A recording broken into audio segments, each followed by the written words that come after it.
Hello नमस्कार दोस्तों। कैसे हैं आप सभी? किसी कारणवश हम बहुत दिनों के बाद मिल रहे हैं। मुझे इसका खेद है। आशा करती हूँ आप सभी अच्छे होंगे। तो चलते हैं। आज का विषय है भारतेंदु युग, जिसे पुनर्जागरण काल भी कहा जाता है। इसका समय सीमा 1850 से लेकर 1900 ईस्वी तक रहा है। यह आधुनिक काल का पहला चरण, आधुनिक हिंदी साहित्य का प्रवेश द्वार माना जाता है। यह मध्यवर्गीय सामाजिक परिस्थितियों का चित्रण है। इसमें मध्य वर्ग की जो सामाजिक परिस्थितियां रही हैं उनका चित्रण इसमें मिलता है। डॉक्टर राम स्वरूप चतुर्वेदी पुनर्जागरण काल के संबंध में कहते हैं कि पुनर्जागरण काल दो जातीय संस्कृतियों की टकराहट से उत्पन्न रचनात्मक ऊर्जा है। दो संस्कृति क्या क्या है? एक रीति काल और एक आधुनिक काल। तो ये दो संस्कृतियों को टकराहट से जो उत्पन्न रचनात्मक ऊर्जा है आपको पुनर्जागरण काल में देखने को मिलेंगे। अगला है साहित्य की विभिन्न विधाओं जैसे निबंध, नाटक तथा आलोचना का सूत्रपात इसी युग में आपको देखने को मिलेंगे। और आप जो रामचंद्र शुक्ल जी का एक कोटेशन है जिसमें उन्होंने कहा है कि हमें आश्चर्य की बात होती है कि देखने को मिलती है कि भारतेंदु युग यानी आधुनिक काल का जो शुरुआत है वो गद्य से शुरुआत किया गया है। यानी आप देखेंगे तो उस काल में नाटक का जो खेल रहा है, रचना रही है, बड़ी धूमधाम से रही है। इनको नाटक को रचा भी जाता था और एक कवि खुद इसमें भाग लेते थे और नाटक को नाटकीय रूपांतरण देते थे। इस युग के कवि जो थे वो संपादक भी रह चुके थे। भारतेंदु युग में खड़ी बोली व ब्रज भाषा अत्यधिक प्रसिद्ध रही है।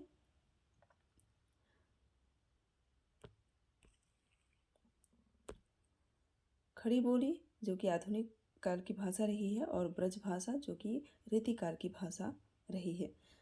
भारतेंदु युगीन काव्य प्रवृत्तियाँ, आप इसे नोट कर लें अच्छे से। इससे प्रश्न अधिकतर बनते हैं। जितने भी स्टूडेंट हैं PGT, TGT, assistant professor, DT+B, RRB, इन सभी से संबंधित ये महत्वपूर्ण बिंदु है। और अगर आप प्रीवियस ईयर क्वेश्चन देख चुके हैं तो आपको ज़रूर पता होगा कि यहाँ से एक दो प्रश्न जरूर पूछे जाते हैं। प्रश्न क्या रहेगा कि भारतेंदु युगीन की काव्य प्रवृत्तियाँ नहीं हैं या इनमें से कौन है।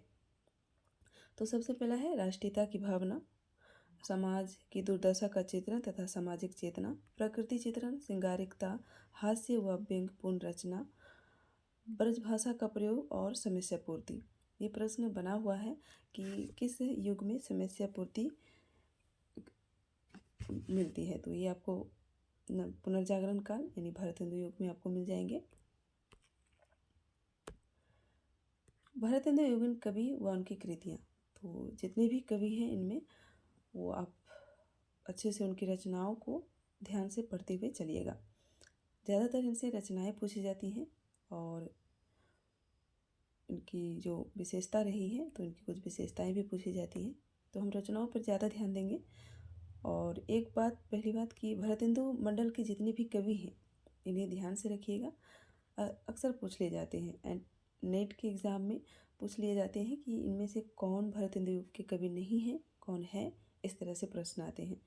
तो इसमें लगभग 6-7 कवि हुए हैं, जैसे भारतेंदु हरिश्चंद्र जिसका जन्म 1850 ईस्वी, बद्री नारायण चौधरी प्रेमघन 1855, प्रताप नारायण मिश्र 1856, ठाकुर जगमोहन सिंह 1857, अंबिका दत्त व्यास 1858, राधा कृष्ण दास 1865। तो ये 6 कवि हैं जो भारतेंदु मंडल के कवि रहे हैं। और अगर आपको याद करना है तो इसका आसान तरीका है, ट्रिक दिया हुआ है, आप ट्रिक के माध्यम से इसे याद कर सकते हैं। ट्रिक क्या है? भारत ने बद्री और प्रताप को जग में अंबिका और राधा से मिलाया। तो हमने इसे याद करने का साधारण उपाय निकाला है। तो इसमें से आप अगर किसी को अच्छा लगे तो ये ज़रूर याद कर लीजिएगा, आपको काम आएंगे। भारत ने बद्री और प्रताप को जग में अंबिका और राधा से मिलाया। तो भारत से भारतेंदु, बद्री से बद्री नारायण चौधरी प्रेमघन, प्रताप से प्रताप नारायण मिश्र, जग से ठाकुर जगमोहन सिंह, अंबिका दत्त व्यास, राधा से राधा कृष्ण दास। तो ये क्रमवार भी है, अगर आपको क्रम में कभी लगाने के लिए प्रश्न पूछ लिया जाए तो ये क्रम से भी आपको मिल जाएंगे। तो बहुत आसान लगा हमको ये ट्रिक, तो आप लोगों के लिए भी ये उपयोगी ज़रूर रहेगा। अच्छा लगेगा तो आप ज़रूर कमेंट करेंगे, कमेंट में बताएंगे। तो आगे चलते हैं। भारतेंदु मंडल के बाहर के कवि या अन्य कवि, तो इनके बाहर के जो कवि हैं तो इन्हें इतना ध्यान देने की ज़रूरत नहीं है, क्योंकि अभी तक तो इनसे कोई प्रश्न नहीं पूछे गए हैं। संभावना है कि आगे भी ना आए, फिर भी कवियों को देख लेते हैं एक बार कि नवनीत चतुर्वेदी, गोविंद गिल्ला भाई, दिवाकर भट्ट, रामकृष्ण वर्मा और दुर्गा दत्त व्यास ये प्रमुख रहे हैं। तो भारतेंदु योगिन कवियों की साहित्य परिचय, एक एक कवियों के बारे में हम देखते हुए चलेंगे। सबसे पहला है बालकृष्ण भट्ट। ये भारतेंदु मंडल के कवि नहीं रहे हैं, लेकिन भारतेंदु युग में आपको इसको देखने को मिलेंगे। तो इनकी एक दो रचना है जो कि हम देखेंगे। बालकृष्ण भट्ट 1844, ये भारतेंदु हरिश्चंद्र से पहले के कवि हैं, बड़े इनसे आयु में बड़े हैं। तो इनकी रचना है नूतन ब्रह्मचारी, सो अजान एक सुजान। ये दोनों उपन्यास है। जब हम उपन्यास पढ़ेंगे तो इनके बारे में अच्छे से देखेंगे, इनके उपन्यासों का पूरा विषय वस्तुओं को जानेंगे। इनके साहित्य जन समूह के हृदय का विकास है। साहित्य की परिभाषा इन्होंने दिया है कि साहित्य जन समूह के हृदय का विकास है। ये आप याद कर लीजिएगा। भट्ट जी एक अच्छे और सफल पत्रकार भी थे। हिंदी प्रचार के लिए उन्होंने संवत 1933 में प्रयाग में हिंदी वर्धिनी नामक सभा की स्थापना की। उसकी ओर से एक मासिक पत्र का प्रकाशन भी किया जिसका नाम था हिंदी प्रदीप। तो ये महत्वपूर्ण है। और आपको हिंदी वर्धिनी नामक सभा जो है प्रयागराज से उन्होंने प्रयागराज में स्थापना की है। तो ये कुछ बिंदु जो हैं इम्पोर्टेंट है, महत्वपूर्ण है, तो इन्हें ध्यान रखते हुए चलें। एग्ज़ाम में पूछे गए हैं, ध्यान रखिएगा। जितने भी बिंदुओं को हमने यहाँ आपके सामने रखा है, ये सारे बिंदु किसी न किसी एग्ज़ाम में पूछे गए हैं। मैं प्रीवियस ईयर क्वेश्चन जब लाऊंगी तो आप देखेंगे, आपको पता चल जाएगा। जो महत्वपूर्ण कवि रहे हैं इसका, भारतेंदु हरिश्चंद्र, भारतेंदु बाबू हरिश्चंद्र, जिसका जन्म 1850 ईस्वी और मृत्यु 1885 में इसका मृत्यु हो गया था। ये साहित्य क्षेत्र में सबसे कम आयु इनका रहा है, और ये कम आयु में ही हिंदी साहित्य में इतनी रचनाएं लिख चुके हैं। लगभग 400 के लगभग इन्होंने रचनाएं लिखी हैं। और ये आश्चर्य की बात है कि इतनी कम आयु में इन्होंने इतनी सारी रचनाएं लिखी हैं। तो इनका जन्म काशी में हुआ था। पिता गोपाल चंद्र और गुरु सितारे हिंद थे, और इनको उपाधि भारतेंदु की उपाधि मिली है। इनका मूल नाम है हरिश्चंद्र। तो ये भी ध्यान रखिएगा कि पूछ ले जाएंगे कि इनका भारतेंदु बाबू हरिश्चंद्र का मूल नाम क्या है या उनका उपाधि क्या है। तो उपाधि भारतेंदु है और उसका मूल नाम है बाबू हरिश्चंद्र। इसका उपनाम है रसा, और ये रसा उर्दू की जो रचनाएं लिखते थे तो रसा नाम से वो प्रकाशित करते थे। इनका काव्य गुरु पंडित लोकनाथ है। भारतेंदु हरिश्चंद्र लगभग 400 के लगभग रचनाएं लिखे हैं, जिनमें 175 रचनाएं प्रमुख हैं और उनके काव्य ग्रंथों की संख्या 70 है। तो ध्यान रखिएगा, लगभग 400 रचनाएं लिखी हैं और 175 जो रचनाएं हैं वो प्रमुख रचनाएं हैं और 70 काव्य ग्रंथ हैं। यानी जो पद्य की रचनाएं हैं, कविताएं, वो 70 के लगभग हैं। भारतेंदु जी पुष्टि मार्गीय भक्त थे और वल्लभ संप्रदाय में दीक्षित थे। तो ये भी प्रश्न पूछा गया है। हिंदी साहित्य के पितामह के रूप में जाने जाते हैं। तो आपको पूछा जाएगा कि हिंदी साहित्य का पितामह किसे कहा जाता है, तो बाबू हरिश्चंद्र यानी भारतेंदु हरिश्चंद्र को जाना जाता है। भारतेंदु जी 35 वर्ष की अल्पकाल में ही माँ भारती के भंडार में और भूतपूर्व वृद्धि की है। अभूतपूर्व वृद्धि तो हमने इससे पहले बता दिए हैं कि इनकी जो सबसे कम आयु रही है हिंदी साहित्य में, और इतने कम आयु में इन्होंने अभूतपूर्व वृद्धि की है। यानी कई रचनाएं लिखी हैं, लगभग 400, जो कि अब तक की जो हिंदी साहित्य में लेखक रहे हैं सबसे अधिक रचना इन्होंने ही किए हैं, और वो भी इतने कम आयु में। भरतेंदु के संपूर्ण कृतित्व का विवरण निम्नवत है, तो देख लेते हैं। तो यहाँ हम सभी चीज़ों को देखते हुए चलेंगे। तो इनका मौलिक नाटक है और उनकी विशेषताएं हैं। तो मौलिक नाटक कौन कौन से हैं, तो ये भी ध्यान देते हुए चलिएगा। अक्सर पूछ लिए जाते हैं कि भरतेंदु के मौलिक नाटक कौन कौन से हैं और कौन से इनके मौलिक नाटक नहीं हैं। तो वैदिकी हिंसा हिंसा न भवति, चंद्रावली नाटिका, विशस्य विषमौषधम, भारत दुर्दशा, नील देवी, अंधेर नगरी, प्रेम जोगिनी, सती प्रताप, जो कि अधूरा रचना है। ये सभी उनके मौलिक नाटक है, इन्होंने खुद रचा है, ना कि किसी का अनुवाद किया है। तो वैदिकी हिंसा हिंसा न भवति, तो इनकी विशेषताएं क्या है, ये हास्य नाटक है। चंद्रावली नाटिका, प्रेम के आदर्श का निरूपण मिलता है इसमें। विशस्य विषमौषधम, देसी रजवाड़ों के षड्यंत्र का पर्दाफाश किया गया है। भारत दुर्दशा जो है, देश की दशा का चित्रण किया गया है। नील देवी ऐतिहासिक नाटक है। अंधेर नगरी हास्य नाटक है। प्रेम जोगिनी धार्मिक पाखंड का चित्रण इसमें मिलता है। और इसका याद करने का ट्रिक भी है, तो इसे आप ट्रिक के माध्यम से याद करें। वैदिक भारत ने अंधेरे में प्रेम से सती, ये क्या है, सती, चंद्रावली को नीला विष दिया।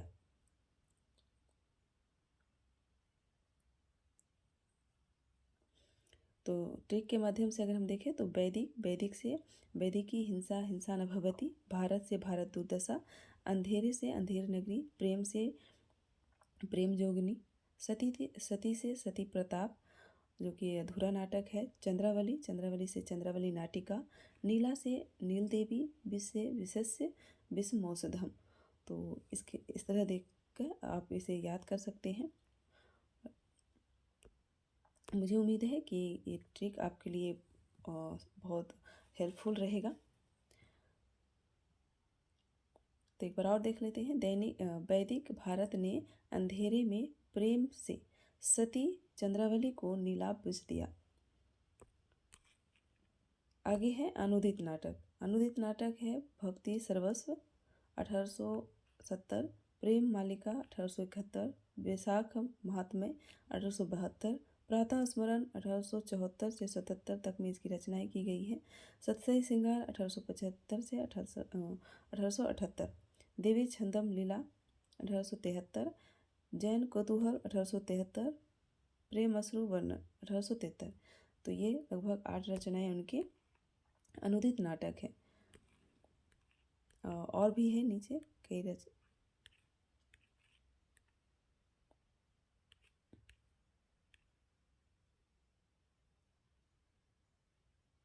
सॉरी, ये नाटक नहीं है, ये काव्य रचना है।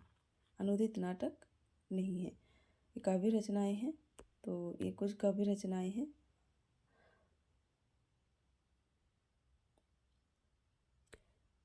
तो हमने देखा कि लगभग 70 काव्य रचनाओं को उन्होंने लिखा है। तो इसे ध्यान देते दीजिएगा, थोड़ा मिस्टेक हो गया है कि अनुदित नाटक नहीं, काव्य ग्रंथ है।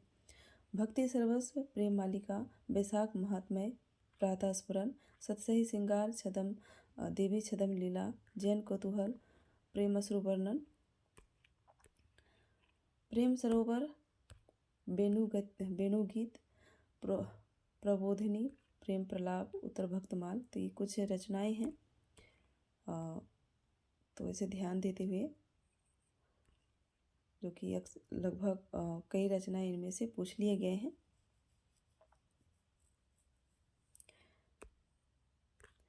भरतेंदु कृत विजयनी विजय वैजयंती शीर्षक कविता मिस्र में भारतीय सेना की विजय प्राप्त पर लिखी गई कविता है।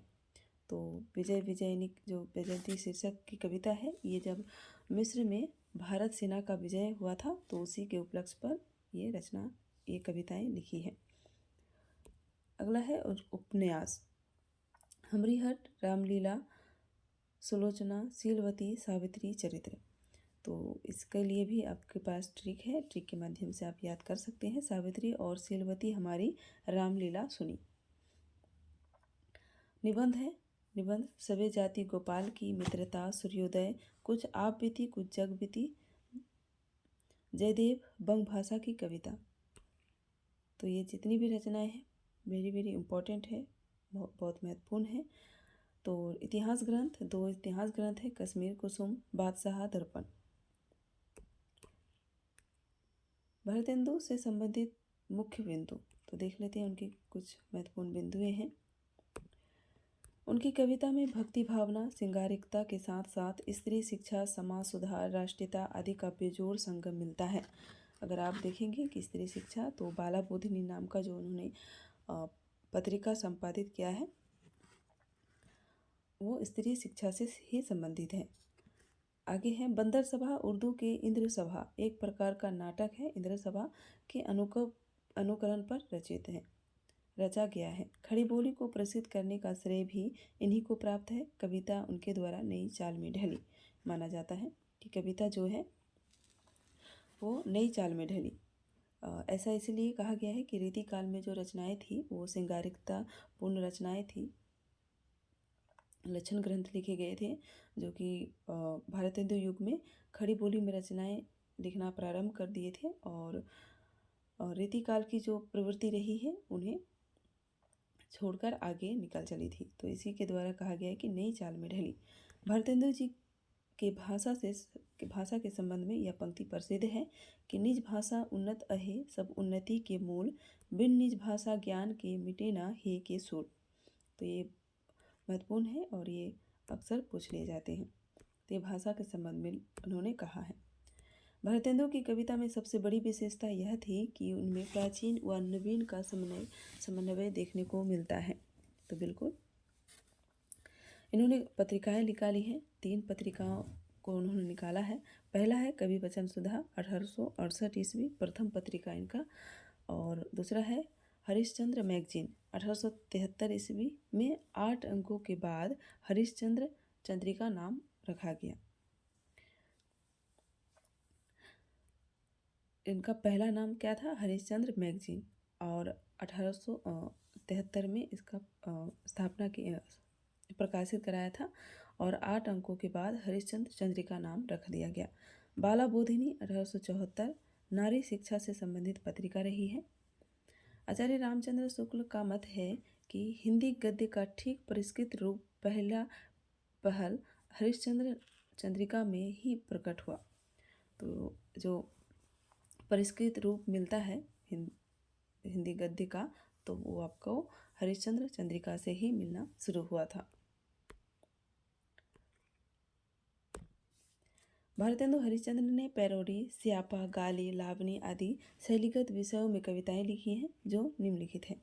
तो देख लेते हैं उनकी कौन कौन सी शैली रही है और कौन कौन सी कविताएं कौन सी शैली में लिखी गई है। उर्दू का स्यापा शैली में लिखी गई है। बंदर सभा जो कि एक इंद्र सभा जो नाटक है उनका रूपांतरण किया गया है, उनके अनुसरण पर लिखा गया है। तो ये पैरोडी शैली में लिखा गया है। समय मधुमास, समधीन मधुमास, ये गाली शैली में लिखा गया है। नए जमाने की मुकरी शैली में। वर्षा विनोद लावनी शैली और प्रातः समीरन ये प्यार, यानी ये कौन सी शैली है? बांग्ला छंद है यह, और प्यार छंद शैली में लिखी गई है। अगला लेखक है बद्री नारायण चौधरी प्रेमघन। प्रेमघन का जन्म 1855 ईस्वी में उत्तर प्रदेश के जिला मिर्जापुर में हुआ था। भरतेंदु की भांति उन्होंने भी पद्य और गद्य दोनों में साहित्य रचना की। इन्होंने 2 पत्रिका निकाली।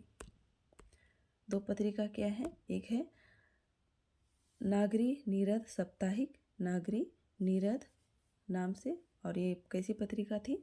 साप्ताहिक पत्रिका। दूसरा है आनंद कादम्बिनी, ये मासिक पत्रिका थी। प्रेमघन उर्दू में अब्र नाम से कविताएं लिखते थे। भारतेंदु उर्दू में रसा नाम से कविताएं लिखते थे और प्रेमघन जो है वो अब्र नाम से कविताएं लिखते थे। इनकी कुछ प्रमुख रचनाएं हैं। जीर्ण जनपद, आनंद अरुणोदय, हार्दिक हर्षदर्श, मयंक महिमा, अलौकिक लीला, वर्षा बिंदु, साहित्य लहरी, ब्रजचंद पंचक, सूर्य स्रोत, प्रयाग रामागमन, भारत सौभाग्य।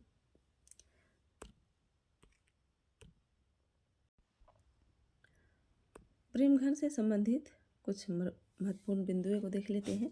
प्रेमघन को गद्य रचना को एक कला के रूप में ग्रहण करने वाले कमल की कारीगरी, कमल लिखा हुआ है तो कमल हो जाएगा यहाँ, कलम की कारीगरी समझने वाले लेखक माने जाते हैं।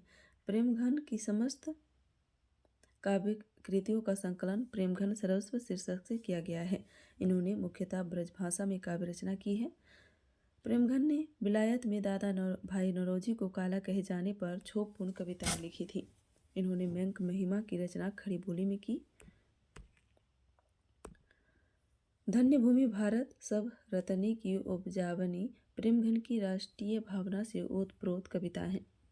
तो ये जो शीर्षक है, धन्य भूमि भारत सब रतनी की उपजावनी, प्रेमघन की कौन सी कविता है?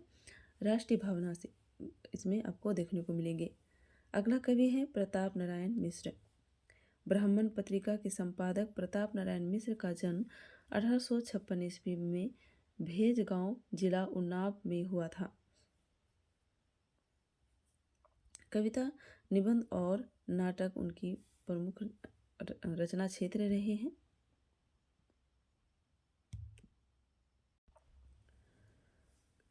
तो उनकी जो क्षेत्र रही है वो कविता, निबंध और नाटक उनकी मुख्य क्षेत्र रही है।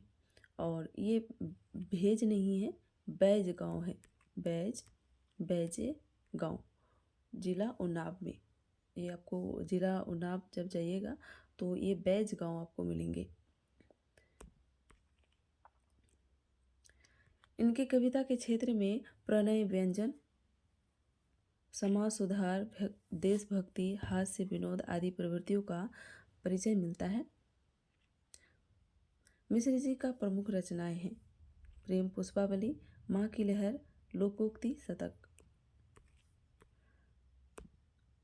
तप्तायम, श्रृंगार विलास और हर गंगा। ये कुछ महत्वपूर्ण रचनाएं हैं इनकी। इनके कुछ महत्वपूर्ण बिंदुओं के बारे में बात कर लेते हैं। तो मिश्र जी की प्रतिनिधि कविताओं को प्रताप लहरी शीर्षक से संकलित किया गया है।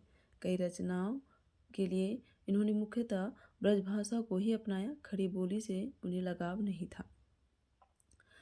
शुक्ल जी के अनुसार ये पूर्वीपन की प्रभाव न करके, पूर्वीपन का प्रभाव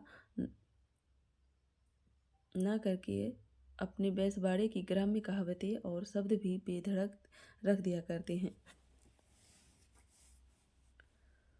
प्रभाव नहीं, ये प्रभाव हो जाएगा।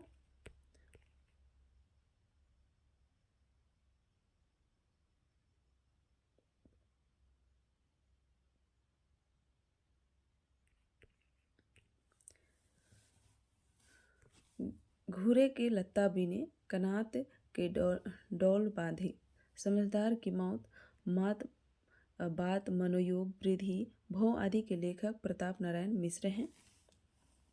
ब्राह्मण पत्रिका के संदर्भ में वे लिखते हैं, 8 मास बीते जजमान, अब तो करो दक्षिणादान। तो इन्होंने जो ब्राह्मण पत्रिकाएं निकाली है, तो जब ये आर्थिक संकट से गुजर रहे थे तो इन्होंने इन पंक्तियों के माध्यम से जो चंदा इकट्ठे करते थे। और ध्यान रखिएगा, बात मनोयोग, मनोयोग का मतलब है व्यक्ति के जो मन है उनके योग, मनोयोग के माध्यम से उन्होंने कई रचनाएं लिखी हैं। अगला हिंदी हिंदू हिंदुस्तान का नारा प्रताप नारायण मिश्र ने दिया था। अगला लेखक है ठाकुर जगमोहन सिंह। वे 1857 से लेकर 1899 तक मौजूद थे। यह मध्य प्रदेश की विजय राघवगढ़ रियासत के राजकुमार थे। इन्होंने काशी में संस्कृत और अंग्रेजी की शिक्षा प्राप्त की। जगमोहन सिंह द्वारा रचित रचनाएं हैं प्रेम संपत्ति लता, श्यामलता, श्यामा सरोजनी, देवयानी, श्यामा स्वप्न उपन्यास। यह उनका उपन्यास है श्यामा स्वप्न। ठाकुर जगमोहन सिंह ने श्रृंगार और प्रकृति सौंदर्य परक कविताओं की रचना की। इन्होंने विंध्य क्षेत्र की प्रकृति का वैविध्यपूर्ण वर्णन किया है। जगमोहन सिंह कालिदास कृत ऋतुसंहार और मेघदूत का ब्रजभाषा में अनुवाद किया। अगला कवि है अंबिका दत्त व्यास। कविवर दुर्गा दत्त व्यास के पुत्र अंबिका दत्त व्यास 1858 से लेकर 1900 ईस्वी तक इनका समय रहा है और ये काशी के निवासी सुकवि थे। वे संस्कृत और हिंदी के अच्छे विद्वान थे और दोनों भाषाओं में साहित्य रचना करते थे। पीयूष प्रभा के संपादक के रूप में भी इन्होंने अपनी प्रतिभा का परिचय दिया है।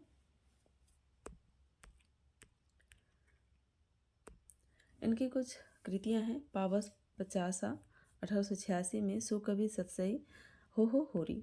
तो ये रचनाएं पूछा गया रचना है इनकी। बिहारी बिहार उनकी अन्य प्रसिद्ध रचना है जिसमें महाकवि बिहारी के दोहों का कुंडलिया छंद में भाव विस्तार किया गया है। इन्होंने ब्रजभाषा में रचना किया है। अंबिका दत्त व्यास ने अपने कवि जीवन का आरंभ कविता वर्धनी सभा में पूरी अमी की कटोरियाँ सी, चिरंजीवी रहो विक्टोरिया रानी समस्या पूर्ति करके किया है और इन पर उन्हें सुकवि की उपाधि प्राप्त हुई। आपको ध्यान होगा कि हम अभी इसे पहले पढ़ चुके हैं। इनकी काव्य प्रवृत्ति भारतेंदु युग की समस्या पूर्ति इनकी जो समय रहे हैं, समस्या पूर्ति की जो प्रवृत्ति रही है इस काल में मौजूद थी। तो अंबिका दत्त व्यास जो है वो इन शीर्षक से जो समस्या पूर्ति का आरंभ किया है और वहीं से उसको सुकवि की उपाधि प्राप्त हुई है। अंबिका दत्त व्यास ने खड़ी बोली में कंसबद्ध यानी अपूर्ण शीर्षक प्रबंध काव्य की रचना की। साथ ही फारसी छंद में दशरथ विलाप नामक कविता खड़ी बोली में की। समस्या पूर्ति का मतलब है कि आप कोई सभा में जाते हैं, कवि सम्मेलन में आपको एक समस्या दी जाती है और तुरंत आपको उसके आगे की पंक्ति को पूर्ण करना होता है। अगला कवि है राधा कृष्णदास। भारतेंदु हरिश्चंद्र के फुफेरे भाई राधा कृष्णदास बहुमुखी प्रतिभा के धनी व्यक्ति थे। कविता के अतिरिक्त इन्होंने नाटक, उपन्यास और आलोचना के क्षेत्र में भी उल्लेखनीय साहित्य रचना की। इनकी प्रमुख रचना है भारत बारहमासा, देश दशा। राधा कृष्णदास की कुछ कविताएं राधा कृष्ण ग्रंथावली में संकलित हैं। तो यहाँ तक हमारा भारतेंदु युग की जितने भी महत्वपूर्ण कवि रहे हैं हमने एक एक कवि को देख चुके हैं और उनकी जो रचनाएं हैं ये महत्वपूर्ण हैं। जितनी भी रचनाएं हैं और भारतेंदु की जो यहाँ नाटक अनुदित नाटक रहे हैं वो गलती से छूट गया है, तो हम किसी समय जो प्रीवियस ईयर क्वेश्चन रहेगा तो हम उस समय आपको बता देंगे। आप ट्रिक के माध्यम से उसे याद रख लीजिएगा। उनका भी ट्रिक दिया गया है कि कैसे हमें उनकी अनुदित नाटक के जैसे ट्रिक बना है, मौलिक नाटक का जैसे ट्रिक बना है, अनुदित नाटक का भी ट्रिक के माध्यम से हम याद करेंगे। तो प्रीवियस ईयर क्वेश्चन या जो क्वेश्चन टेस्ट आएगा उस समय हम आप सभी के वो ट्रिक बता दूंगी तो आपको याद रह जाएगा। तो जितनी यहाँ कुछ रचनाएं जो है काव्य ग्रंथ हमने 70 काव्य ग्रंथ नहीं लिखे, वो बहुत लंबा पड़ जाएगा, तो कुछ कुछ रह गए हैं तो आप उन्हें देख लीजिएगा। और इनमें से जितने भी हैं ये सारे महत्वपूर्ण हैं और कुछ और प्रश्न अगर है जिससे पूछा गया है तो वो भी आप इसे एक बार देख लीजिएगा। तो आप सभी को बहुत बहुत धन्यवाद। मिलते हैं अगले क्लास में।